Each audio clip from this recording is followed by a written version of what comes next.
ओम नमः शिवाय। नमस्कार दोस्तों, आपके अपने चैनल प्योरिटी ऑफ लाइफ में मैं नीलम शुक्ला आपका बहुत बहुत स्वागत करती हूँ। शनि प्रदोष की पौराणिक कथा के अनुसार प्राचीन समय की बात है। एक नगर में एक सेठ रहता था। नगर सेठ धन दौलत और वैभव से संपन्न था और अत्यंत दयालु था। उसके यहाँ से कभी भी कोई भी खाली हाथ नहीं लौटता था। वह सभी को जी भरकर दान दक्षिणा देता था, लेकिन दूसरों को सुखी देखने वाले सेठ और सेठानी स्वयं बहुत दुखी रहते थे और दुख का कारण था उनकी संतान का न होना। एक दिन उन्होंने तीर्थ यात्रा पर जाने का निश्चय किया और अपने कामकाज सेवकों को सौंपकर चल पड़े। अभी वे नगर के बाहर ही निकले थे कि उन्हें एक विशाल वृक्ष के नीचे समाधि लगाए एक तेजस्वी साधु दिखाई पड़े। दोनों ने सोचा कि साधु महाराज से आशीर्वाद लेकर आगे की यात्रा शुरू की जाए। पति पत्नी दोनों समाधि लीन साधु के सामने हाथ जोड़कर बैठ गए और उनकी समाधि टूटने की प्रतीक्षा करने लगे। सुबह से शाम हो गई और शाम से फिर रात हो गई, लेकिन साधु जी की समाधि नहीं टूटी। मगर सेठ पति पत्नी धैर्यपूर्वक हाथ जोड़कर बैठे रहे। अंततः अगले दिन प्रातःकाल साधु जी समाधि से उठे और सेठ पति पत्नी को बैठे देखकर वह मंद मंद मुस्कुराए और आशीर्वाद स्वरूप हाथ उठाकर बोले, हे वत्स, मैं तुम्हारे अंतर्मन की कथा भाप गया हूँ। मैं तुम्हारे धैर्य और भक्ति भाव से अत्यंत प्रसन्न हूँ। साधु ने संतान प्राप्ति के लिए उन्हें शनि प्रदोष का व्रत करने को कहा। साधु ने कहा कि शिव पार्वती की पूजा शनि प्रदोष व्रत के दिन करने से और शनिदेव की पूजा करने से तुम्हें उत्तम और योग्य संतान की प्राप्ति होगी। साधु से आशीर्वाद पाकर और शनि प्रदोष की विधि जानकर सेठ सेठानी प्रसन्न मन से तीर्थ यात्रा की ओर निकल पड़े। तीर्थ यात्रा करने के बाद जब दोनों घर वापस लौटे तो साधु के बताए अनुसार नियम पूर्वक विधि विधान से शनि प्रदोष का व्रत करने लगे। इसके कुछ समय के बाद शनि प्रदोष व्रत के प्रभाव से सेठ की पत्नी ने एक सुंदर पुत्र को जन्म दिया। इस व्रत के प्रभाव से उनके यहाँ छाया अंधकार लुप्त हो गया। दोनों आनंद पूर्वक रहने लगे। तो जो भी भक्त सच्चे मन से भगवान शिव और शक्ति की आराधना करते हैं और शनि प्रदोष के दिन शनि भगवान की भी पूजा आराधना करते हैं तो निश्चित ही उनके मन की कोई भी कामना हो भगवान शिव, शक्ति और शनिदेव की कृपा से पूर्ण होती है।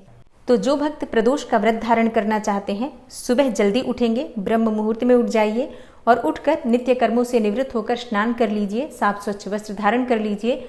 उसके बाद सबसे पहले भगवान सूर्यदेव को जल अर्पित करके और अपने घर के मंदिर में आकर भगवान शिव की विधि विधान से पूजा कीजिए। और हाँ, अगर आप प्रदोष का व्रत धारण करना चाहते हैं तो सबसे पहले हाथ में जल और पुष्प लेकर व्रत का संकल्प लीजिए कि आज आप प्रदोष का व्रत धारण कर रहे हैं। जिस भी मनोकामना से आप प्रदोष का व्रत धारण कर रहे हैं, अपनी मनोकामना भगवान भोलेनाथ से कहिए और भगवान भोलेनाथ से प्रार्थना कीजिए कि हे भोलेनाथ, हे शिव शंभु, मेरा व्रत मेरी पूजा स्वीकार करके मुझे शुभ फल प्रदान करें।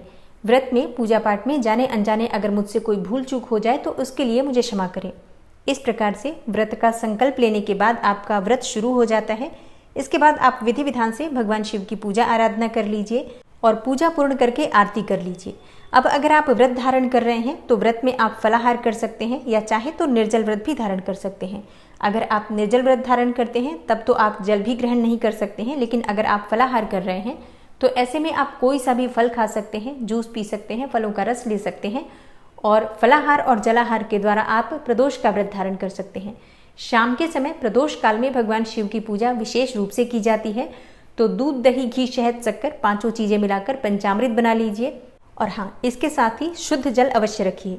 और भगवान शिव की पूजा के लिए भांग, धतूरा, बिल्वपत्र, अक्षत, पुष्प, इसके साथ ही भस्म और चंदन इत्यादि ये सभी चीजें एक साथ एकत्र करके रख लीजिए। और शाम की पूजा करने से पहले स्नान कर लीजिए, साफ स्वच्छ वस्त्र धारण कर लीजिए। फिर ये सभी सामग्री लेकर अपने घर के आसपास अगर कोई मंदिर है तो मंदिर में जाकर भगवान शिव की विधि विधान से पूजा कर लीजिए। अब मान लीजिए कि आप मंदिर नहीं जा पाते हैं तो अपने घर में भी भगवान शिव की फोटो या फिर अगर शिवलिंग है तो शिवलिंग की भी पूजा कर सकते हैं। तो जैसा भी आपसे संभव हो सके, अगर मंदिर है तो मंदिर जाकर पूजा कर लीजिए, नहीं तो घर में भी भगवान शिव की पूजा आराधना आप कर सकते हैं।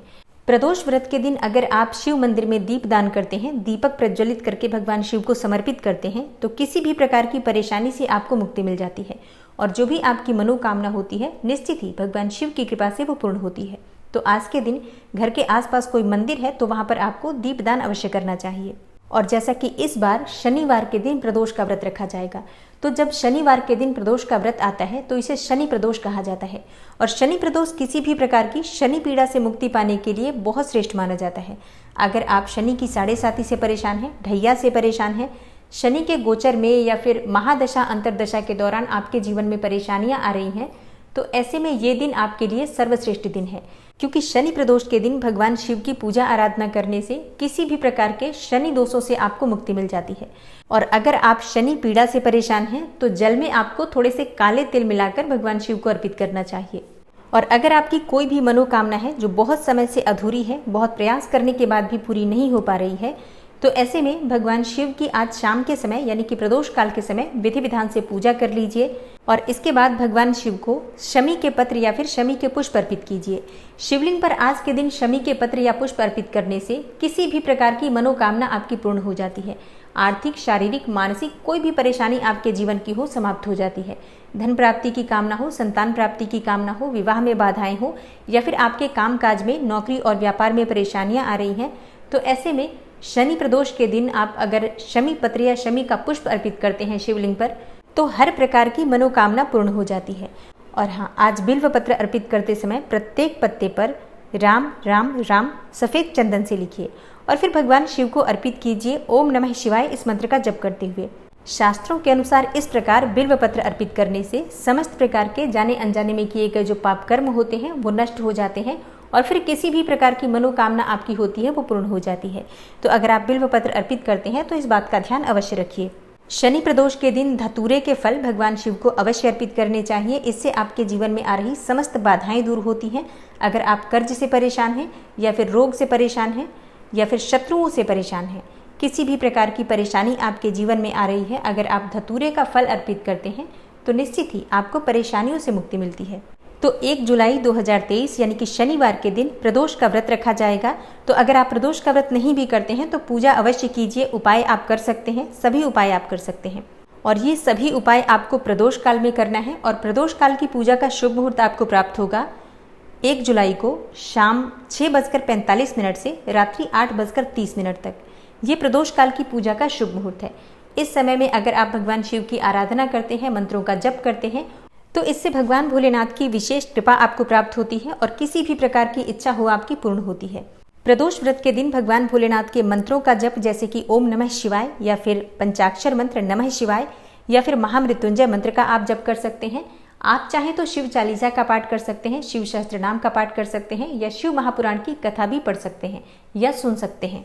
तो अपनी इच्छा के अनुसार, अपनी मनोकामना के अनुसार आप किसी भी मंत्र का जप कर सकते हैं। शिव तांडव स्तोत्र का भी पाठ कर सकते हैं या फिर शिव रुद्राष्टक का पाठ भी कर सकते हैं। तो अपनी इच्छा के अनुसार आप किसी भी मंत्र का जप कीजिए और भगवान भोलेनाथ की आराधना कीजिए। और अगर आप प्रदोष का व्रत धारण करते हैं तो शाम की पूजा करने के बाद आप मीठा भोजन करके व्रत खोल सकते हैं या फिर आप चाहें तो अगले दिन सुबह उठकर स्नान इत्यादि करके साफ स्वच्छ वस्त्र धारण करके फिर से भगवान शिव की आराधना कीजिए। फिर शुद्ध और सात्विक भोजन खाकर आप अपना व्रत खोल सकते हैं।